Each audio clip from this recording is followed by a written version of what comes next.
Greetings and salutations. Welcome to this day 6 episode of this self-build campervan project.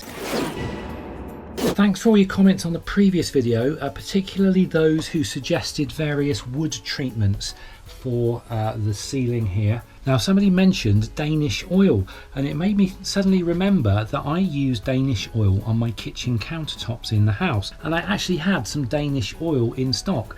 So I came straight out here with a rag and I put 3 coats of Danish oil onto the ceiling, so the wood is now protected. So thanks again for the suggestion.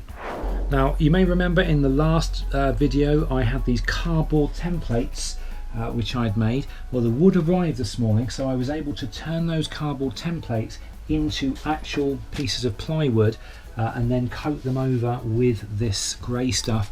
Same goes for the side door here, one really large piece, and then all of the factory fitted pieces I've also turned those or covered those in the grey stuff and then put them back on using these little push-in plugs that came with the panels. I've also put the floor lino down, so this is an offcut that I managed to find. It was 2 meters wide by 2.5 meters long, and although it's kind of missing at the back, that doesn't matter because literally the living space is only going to be sort of from here forward, so you're not going to see that. All that's going to be hidden by that's going to be the main bathroom is going to be on top of that, so that's no problem whatsoever. So we've reached that stage in the van build that I always love, this stage in the build where you've got all of the essential stuff out of the way.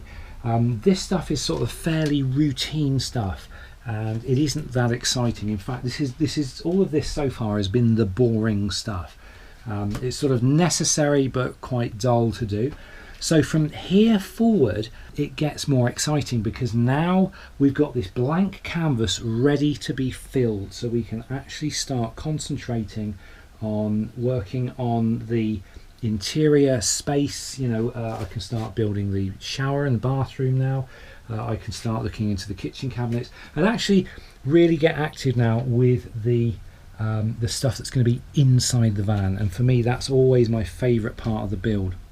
So next on the agenda is the shower tray. I'm going to be putting that down later this afternoon. I've got all the wood beams so I can literally start building the structure as soon as I like. Now it's only 1 o'clock in the afternoon, so I really should be getting on with that, but my back is going. I've been having all sorts of issues with my back for the last 3 months. I've been seeing a chiropractor and they have helped a little bit.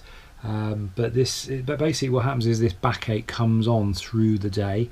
Not normally if I'm doing activity it's okay, it's only in the evenings where it really starts to hurt. But for some reason today, I think it was because I was bent forward a little bit while I was putting the grey stuff on these.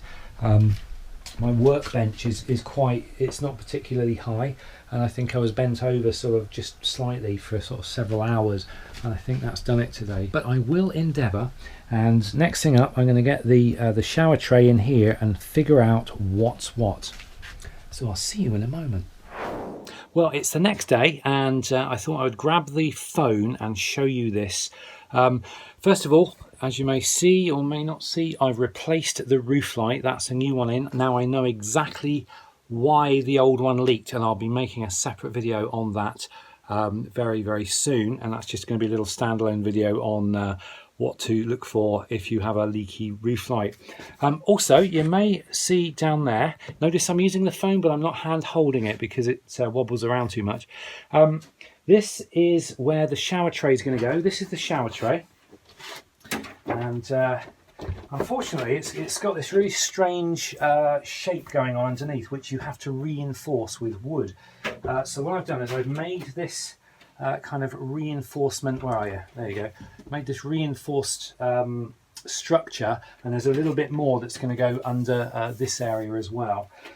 Now the position of the shower tray is pretty much dictated by where I can get a drain hole, and I'm going to have to wobble the camera about now because I'll show you.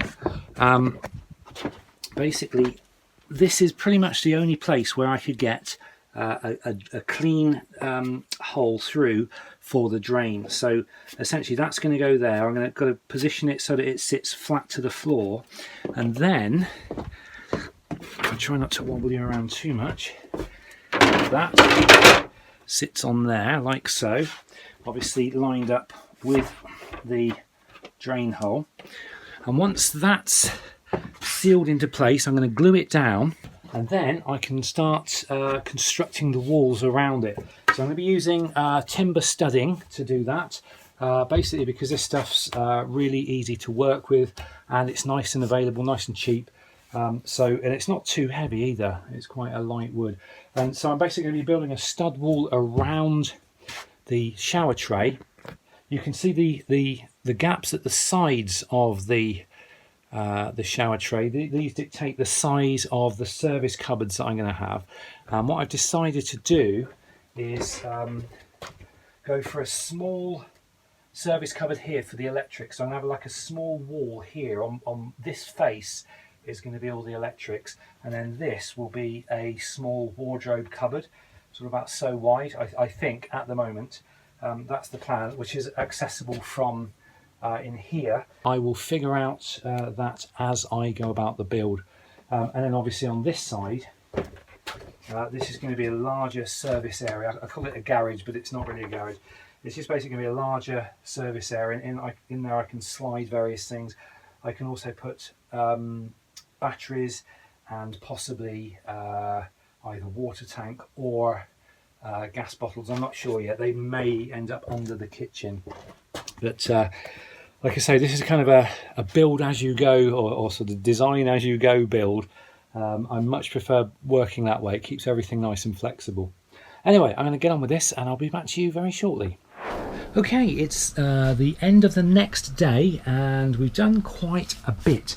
Now I really did have to rack my brains a bit to figure out exactly what was going to be going on here, and it took quite a while. It's probably about the most difficult bit of the build because I need to figure out where the wiring is going to go, where the batteries are going to go. Now I've actually now plumbed in the batteries. I've got one there and I've got one down there. They're two 120 amp hour batteries, and these are going to be connected up to the charge controller, which is going to be sat on here.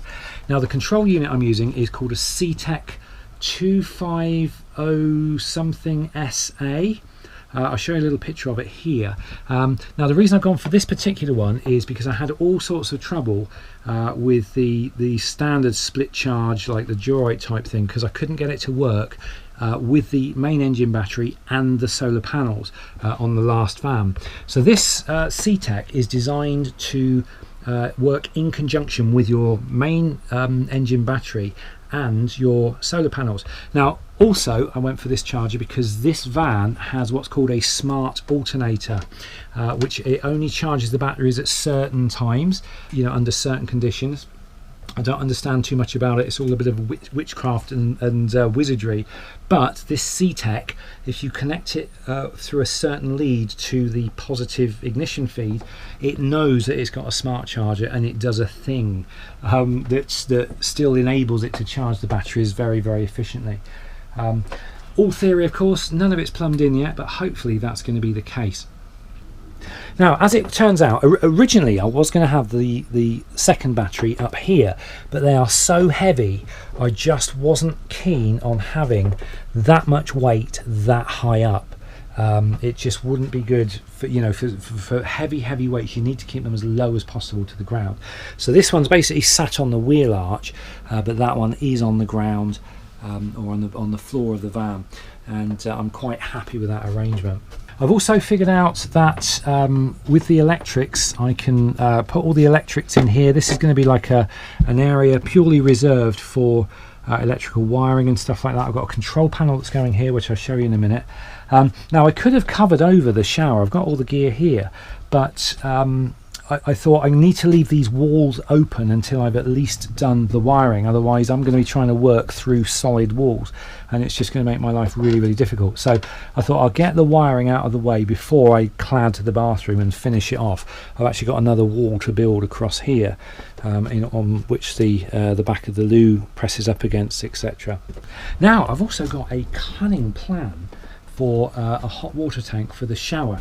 Now I've never had a running hot water system in any of the vans I've ever owned, and it's never been a problem. I did ponder on whether it would be worth getting one, but to be honest, I think because I've never had a problem with it and because they're so expensive, I just didn't bother. I just didn't think I would need it. However, I did need to sort of think out how I was going to get some sort of water system to feed the shower. So I come up with this design, and this is a 10-litre jerry can, and the idea is I'm going to have a tap that's coming from the main water feed, the main water reservoir. I'm going to have a tap here that will feed cold water directly into this jerry can. And the idea is I'm just going to fill it up sort of about so high with cold water, and then from the kitchen, because this is right next to the kitchen, I'll have the hob is going to be here. I can quite happily boil up the kettle and open that up and pour boiling water into there and top it up, so I've got some nice hot water there for a shower. And to be honest, 5 litres for a shower is more than enough. I mean, this is a 10-litre jerry can, but literally I only need to fill it up that amount. So that's the idea. Now I have built a wall. I'm still waiting to cover this. I was going to cover it in the grey felt, but I think I'm actually going to cover this in the wood coating, because this is the kitchen area. So there may even be some tiles on here just to stop this carpet being spoiled. But yeah, there's basically going to be a doorway from the side of the kitchen. So imagine the work surface is going to be about here. So there's going to be a doorway here. So I've got full access to everything. Although I'm not quite sure. I think the doorway is going to have to hinge this way, because if I put hinges on it that way, it's not going to. I don't think it's going to work. It's sort of going to be like hinging around the corner. But I don't know. I'll figure it out nearer the time. But yeah, the idea is that I'll have just a simple self-priming 12-volt pump inside this that will feed off to a shower hose or shower head. And then I can have a shower in there, no problem at all, with whatever water's in there. And worst case scenario, if I just happen to run out of water and I haven't quite finished shampooing my hair or whatever, I can just reach round, top it up. All right, it'll be cold water, but I can top this up a little bit with some more water and carry on my shower. So I think that's quite a good little design. Now I have built another wall here. If I can just put it into place. It's not held in place yet, because I don't want to cover these walls up until I've done the wiring, because I need access to everything.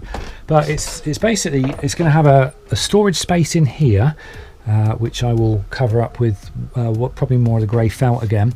I do have access to the battery down there when I need it. There will be more panelling on there. So I could put all sorts of things in that cupboard, bedding or whatever. I've got the control panel here, which it's pre-wired at the moment, but I'm gonna change the wiring on it, because at the moment when you wire it up, it all lights up. And to be honest, I'm not that keen on control panels that light up all the time, because I get a bit paranoid that they're using electricity all the time. But also at night time, if you want to leave, say, I don't know, certain things on. Say I've got a circuit that's charging my phone up or whatever, I'm going to have a really bright light lighting the van up. So I'm going to disconnect all the lights and literally just have, on and off. So I think that's the way I'm going to do it. That's where I stand at the moment. Next thing up is to do the wiring. I'm going to be getting on with that next, maybe a little bit tonight, and then certainly tomorrow. And once the wiring's all done, I can then start thinking about cladding over this bathroom, completing the walls, making it all nice and usable. Then it should be a simple case of making some furniture. I've got to make the kitchen area, and I've got to make the bedding area, or sorry, the seat, which will turn into a bed. Now for the seat, I'm just going to go for a simple rectangular seat box that pulls out and makes a 3-foot wide bed. The reason it's 3 foot wide is because the cushions I bought for it, which are from an old caravan, and they look really nice, they're they make up a 3 foot wide bed. So it makes sense to have a 3 foot wide bed and an 18-inch wide kitchen counter, which means I'm still going to have an aisle to walk down when the bed is made up, which means when I go away I can leave the bed made up and still have a completely livable space. At least that's the theory. I've also got some sticky back vinyl to go on some of these surfaces, so including the door, which is like a Japanese cherry wood, or Japanese cherry I think it's called, which is a nice reddish colour. So hopefully I'm going to be using that on a lot of the surfaces. I may use it on that surface as well, because this is going to be part of the kitchen area. It makes sense rather than having the carpet, which could easily stain if I splashed things on it. And hopefully some of that is going to be featured in the next video. Okay, so that's it for this video. Thanks for watching. Have a great rest of the day, and I will see you in the next one. Till then, take care.